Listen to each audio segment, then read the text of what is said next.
446 میں آ کر شیعوں کی حکومت کو ختم کیا تغرل بیگ سلجوکی نے۔ سلجوک مسلمان ہوئے تھے محمود غزنوی کے دور میں، سلجوک ان کے بڑے کا نام تھا۔ تو ایک دفعہ محمود غزنوی نے سلجوک سے پوچھا اگر مجھے تیری مدد کی ضرورت ہو تو کتنے آدمی پیش کر سکتے ہو؟ تو اس نے ایک تیر دیا، کہا یہ ایک تیر ہے میرا، کسی کو یہ تیر بھیج کر میرے علاقے میں بھیج دو تو چند گھنٹوں میں 1,00,000 تلواریں تیرا پہرا دینے کے لیے تیار ہوں، میرے پاس اتنی طاقت ہے۔ تو یہ سلجوک کی نسل میں تھا تغرل بیگ۔ اللہ تعالیٰ نے جب عرب زوال کا شکار ہو گئے اور ضعف کا شکار ہو گئے، جیسے بڑھاپے کا کوئی علاج نہیں، جب قوموں پہ زوال آتا ہے تو اس کا بھی کوئی علاج نہیں، پھر اور قوم کو جگہ ملتی ہے۔ جیسے بڑھاپا ایک فرد پہ آتا ہے، ایسے بڑھاپا قوم پہ آتا ہے۔ قوم کا بڑھاپا جوانی میں نہیں لوٹ سکتا، جیسے فرد کا بڑھاپا جوانی کی طرف نہیں لوٹ سکتا، قوم کا بڑھاپا جوانی کی طرف نہیں لوٹ سکتا، کوئی علاج نہیں، نئی نسل کا آنا ہی علاج ہے۔ تو عرب دھل چکے تھے، 600 سال بہت ہوتے ہیں حکومت کو، اپنی صفات گم کر چکے تھے، اب نئے خون کی ضرورت تھی۔ تغرل بیگ پہلا شخص تھا جس نے آ کر اہل السنت والجماعت کو استحکام بخشا، شیعوں کی حکومت کو ختم کیا، بغداد سے، شام سے، ان سارے علاقوں سے۔ صلاح الدین ایوبی نے اسماعیلی شیعہ کی حکومت کو ختم کیا، مصر۔ العاضد ان کا آخری خلیفہ تھا صلاح الدین ایوبی، نور الدین زنگی رحمۃ اللہ علیہ کا پروردہ تھا، اس کا دوست تھا، اس کے دوست بھی تھا، بچہ بھی تھا اس کے سامنے، زیادہ لکھنے پڑھنے کا شوق تھا۔ پھر اللہ تعالیٰ نے اس سے کام لیا اور اس کو مصر کا گورنر بنا کے بھیجا، مصر کی مدد کے لیے بھیجا، تو وہاں اس نے صلاح الدین ایوبی نے وہاں ختم کیا، تغرل بیگ نے یہاں ختم کیا۔ تو پھر سلجوک جو تھے نا یہ اقتدار میں آئے، ادھر ختم ہو گئی سلطنت بنو عباس کی، مصر ایک چھوٹی سی ترکوں کی سلطنت، تو اللہ تعالیٰ پھر مرکزیت کے لیے ایک نظام چلا ہے۔ دو لشکر آپس میں لڑ رہے ہیں ایک میدان میں، ایک جنگلی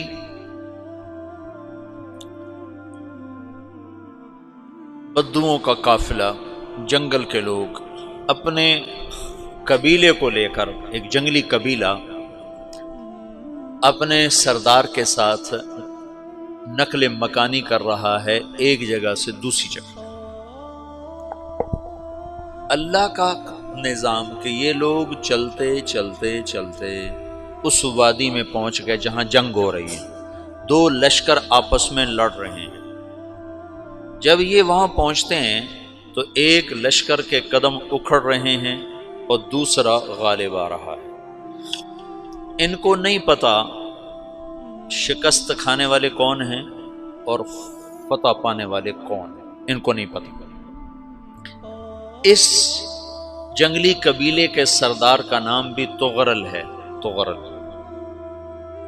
تو یہ سردار کہتا ہے جو شکست کھا رہے ہیں ان کی مدد کرو، کچھ پتہ نہیں کون ہے، کہتا جو شکست کھا رہے ہیں ان کی مدد کرو۔ تو 400 وحشی جنگلیوں نے فاتح لشکر کے پیچھے حملہ کر دیا۔ وہ تو ایک کافی ہوتا تو 400 دوڑ جب تلواریں پڑیں تو چند لمحوں میں نقشہ بدل گیا، بھاگنے والے جم گئے اور جمنے والے بھاگ پڑے۔ جب جنگ ختم ہوئی تو شکست خوردہ لشکر کے بادشاہ نے ان کو بلایا، اسے پوچھتا ہے مجھے جانتے ہو میں کون ہوں؟ کہا نہیں۔ کہا تو تم نے میری مدد کیوں کی؟ کہا انسانی ہمدردی کی وجہ سے، تمہیں شکست ہو رہی تھی اس لیے تمہاری مدد کی۔ پھر اس نے اپنا تعارف کرایا، میں ہوں سلیمان سلجوکی، ترکی کا بادشاہ۔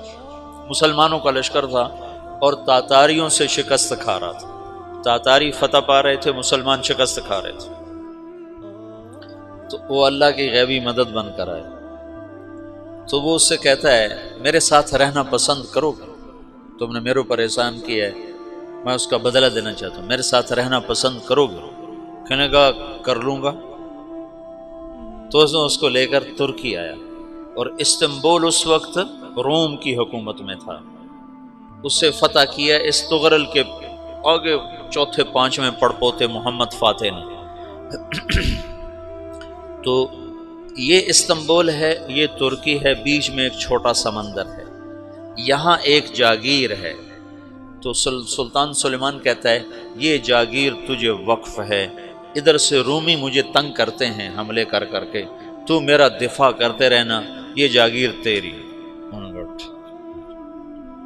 اس جاگیر پہ اس نے اپنے قافلے کو آباد کر دیا، اپنے قبیلے کو، اور ایک چھوٹی سی حکومت بنا لی، جو ایک صوبہ سمجھو سلمان سلجوقی کا، وہ ایک چھوٹا سا صوبہ ہے۔ وہاں جب یہ رہ پڑا تو پھر یہ ایک شیخ کے بیت ہوتا ہے، وہاں شیخ طریقہ میں ان کے یہ بیت ہونے جاتا ہے، وہ اس کو رات اپنے پاس ٹھہراتا ہے، تو ایک کمرے میں ان کو ان کا خادم ٹھہراتا ہے۔ یہ جب کمرے میں جاتا ہے تو سامنے دیوار میں تاکچے پر قرآن پڑا ہوا ہے، تو یہ تغرل بیگ کہتا ہے یہ کیا ہے، یہ کیا ہے؟ تو وہ خادم کہتا ہے یہ کتاب اللہ ہے، قرآن ہے۔ اچھا، وہ اس کو وہاں چھوڑ کے باہر چلا جاتا ہے۔ وہ دیہاتی آدمی، جنگل کا رہنے والا، پہلی دفعہ زندگی میں قرآن دیکھا، وہ کہتا ہے یہ قرآن ہے، اللہ کی کتاب ہے، میں اللہ کی کتاب کے سامنے سو جاؤں، کتنی بے ادبی ہے۔ تو اس نے ایسے قرآن اٹھایا اور سر پہ رکھ لیا اور کھڑا ہو گیا، ساری رات قرآن سر پہ رکھ کے کھڑا رہا۔ رات کے پچھلے پہر اس کو خواب آیا، کھڑے کھڑے اس نے دیکھا کہ اس کی پشت سے ایک چاند نکلا اور شیخ کی بیٹی کے سینے میں جا کے اتر گیا۔ پھر اس لڑکی کے سینے سے ایک درخت نکلا جو پھیلتے پھیلتے پھیلتے 3 بر اعظم پہ چھا گیا، افریقہ پر، یورپ پر، ایشیا پر۔ پھر اس کی آنکھ کھل گئی، وہ کھڑا ہوا ہے، تو اس نے صبح یہ خواب اپنے شیخ کو سنایا، تو انہوں نے اپنی بیٹی اس کے نکاح میں دی تھی۔ اس بیٹی سے ایک بچہ پیدا ہوا، تغرل بیگ نے اس کا نام رکھا عثمان، عثمانی ترک نام سنا ہوا، جو میں نے کل بتایا تھا کہ 1924 میں وہ خلافت ختم ہوئی۔ تو ایک بیٹا پیدا ہوا عثمان۔ عثمان نے پھر ایک نئی اسلامی حکومت کی بنیاد رکھی جو 1924 تک چلتی رہی، کوئی 800 سال یہ حکومت چلی۔ تو حکومت کا شیرازہ بکھرا، لیکن پھر جڑ جاتا تھا، اور وہ قرن اول والا جوڑ کبھی نہ پیدا ہوا، ٹکڑے بن گئے۔ ان ٹکڑوں میں اللہ لوگ پیدا کرتا رہا جو دعوت دیتے رہے، دعوت زندہ رہی۔ جو تربیت کا نظام تصوف کے ساتھ تھا، اب وہ تبلیغ کے ساتھ تھا۔ حق نگر حق نما پیش رو اے حبیب